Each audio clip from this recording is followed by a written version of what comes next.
Morning everyone, this is Poonam Daradi from the Fundamental Desk. I'll take you to the markets today. US markets ended higher with materials and industrial stocks leading as oil rallied to 11 months high.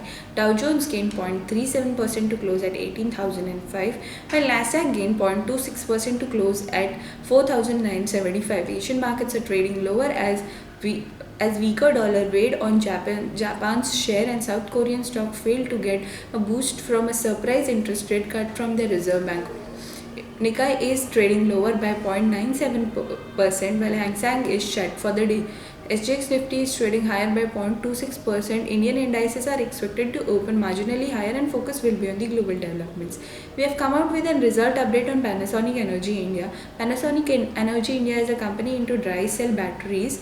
Its Q4 FY16 revenue growth was about 8.6% year-on-year to rupees 58 crore due to better volume growth. Changing lifestyle has resulted in higher usage of electronic gadgets, thus creating favorable demand environment for dry cell batteries in India. With the commissioning of additional capacity of around 25% in FY16, Panasonic Energy India Limited is well placed to capture higher share of increasing demand and gain market share, which it has already increased from 18% to 20%. Further, the company is focused to strengthen its presence in southern market, will also support the volume growth of Panasonic Energy India Limited. We expect Panasonic Energy India Limited to post volume growth of about 5% as compared to the industrial growth rate of about 2 to 3%. In addition to this, the correction in the prices of key raw materials like zinc and metal sheet has benefited company in terms of expansion in the margins.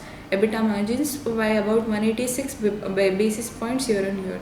Adjusted net profit for Panasonic Energy India Limited is higher by around 19.5% year-on-year to rupees 4 crores.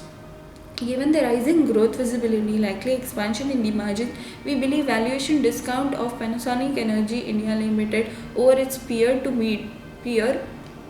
narrow down with a re-rating of Panasonic Energy in the near to medium term. So we estimate Panasonic Energy India Limited to grow at a CAGR of around 16% over FY16-18. So we maintain a buy on Panasonic Energy India Limited with a target price of rupees 435, which gives our investors an upside of around 27% from the current level. Thank you.